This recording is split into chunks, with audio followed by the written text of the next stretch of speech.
Welcome to this video, and today I have the Canon EOS R. I'm here at the Canon booth at this convention, and they've given me the Canon EOS R to kind of test out and have a look at it. It's not a review as such, but more of a preview of what features I really like, and I also go over some of the features that I don't like that are probably not included in this camera.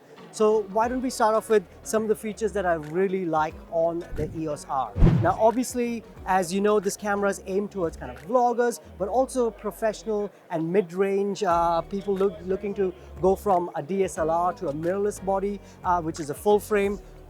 The articulating touchscreen is obviously a feature that is very handy. I don't think there are any full-frame mirrorless cameras right now that do have an articulating touchscreen. So if you are kind of vlogging, or if you're a kind of run and gun, one-man kind of band, shooting videos, it's really handy to have that screen so that you can see whether you're in focus.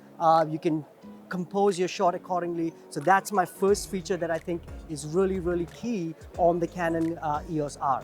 Moving on to the next feature that I really like on the Canon EOS R is something that's aesthetic, but it's really important, and it's this grip that's on the EOS R. Now, not many mirrorless cameras actually have a nice sturdy grip on it, and just having that handy kind of sturdy grip makes it easy to handle this camera. Like, for example, some of the competitors have mirrorless cameras.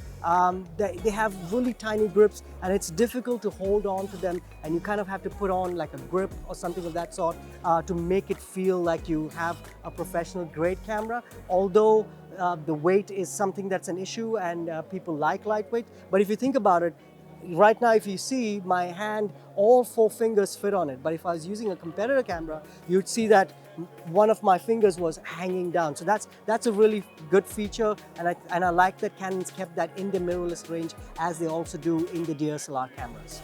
The third feature that I really like about the Canon EOS R is that they have retained the dual pixel autofocus on the Canon EOS R. Now, we all know, if you're a Canon shooter, dual pixel autofocus is kind of been an industry standard in terms of autofocus since they released it in the Canon 70D, and they've carried it over to mirrorless system here as well.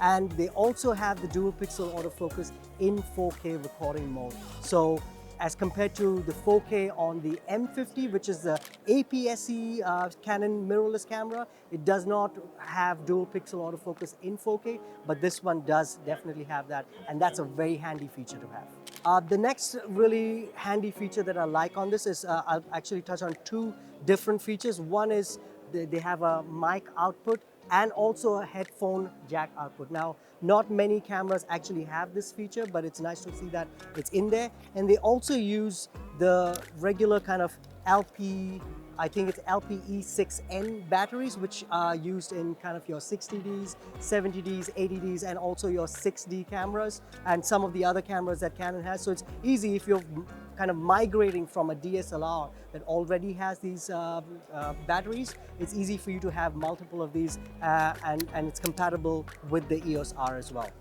The last feature that I'm between on, and I'm on the fence with, which I like and I don't like, and I'm kind of going back and forth, is this new mount. Now, I was speaking to the Canon representatives, and unfortunately they will not be able to be on this video because of legality or whatever issues, but we were talking about this new mount, and that's the whole idea behind it. I mean, right behind me it says, you know, be the revolution, and that the revolution stands for the EOS R, is this new mount system. And what they were talking about, and in the Canon event that I visited, is that with this new mount, they're able to make better and faster lenses that can be used on a full frame body. They have a smaller flange distance, so they are able to change the optics of the lens, which gives us sharper images, but also makes it much faster in terms of the information that's going from the lens into the chip. So in a way, I'm kind of disappointed that it's a different lens, because now I need to use an adapter,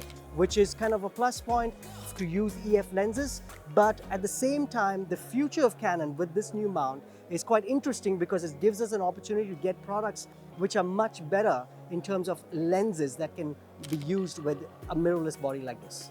Now, quickly moving on to the things that I don't like about the EOS R, and I wish they had it in this camera. I've been waiting for the EOS R full frame mirrorless body for a long time, as have many other YouTubers and people who are interested in photography and videography. And one of the features that I don't like that they don't have in here is they do not have 120 frames per second. Now, if you watch YouTube videos online, you would know with vloggers like Peter McKinnon and other people who do slow-mo video, 120 frames per second on a camera like this would be really, really good to capture that amazing kind of B-roll, slow-mo, travel sequences or whatever like that. But this caps out at 60 frames per second in 1080p.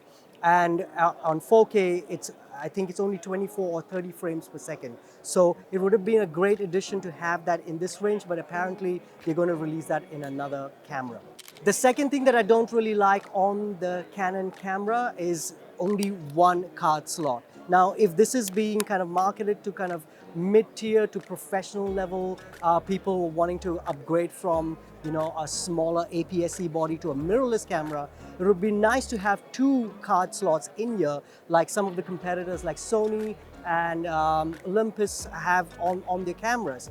That it helps to give us that redundancy or, you know, a backup of some sort if there was a dual card slot. So if they had a dual card slot in this would have made it kind of a really, really formidable camera. Another thing that on my list that I don't really like is that in 4K, although this camera has 4K, which is full frame, it crops in by 1.7 times.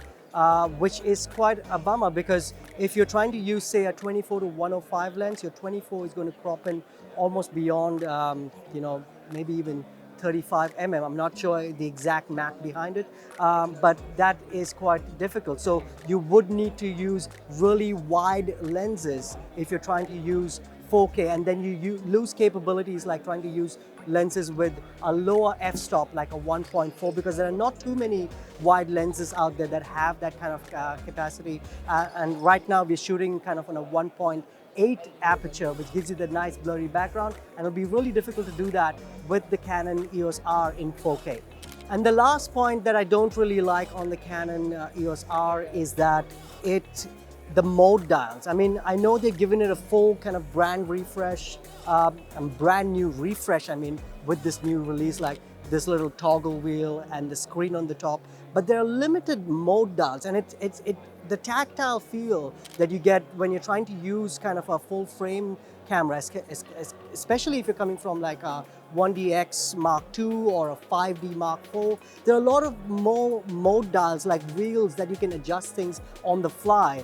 They have given you this kind of touch bar sort of thing that you can program, but to be honest, I'm not such a big fan of this, and I think this is also a wasted space in terms of having whatever the screen is, because you can see all that information through the EVF. So it would be nicer if they had tactile mode dials or dials that you could change on the fly when you're shooting video or shooting photographs. So hope you enjoyed that video, guys, and I hope I've given you some sort of perspective on the Canon EOS R, the things that I like and the things that I don't like if you're planning to buy this camera. Now, if you are planning to buy this camera, we will leave links for this camera in the description below. You can check them out and see what combinations you want to buy, because they come with different variations of lenses and adapters. And that's about it about the EOS R. I hope you enjoyed this video, and I hope you subscribe to our channel, and we'll see you next time.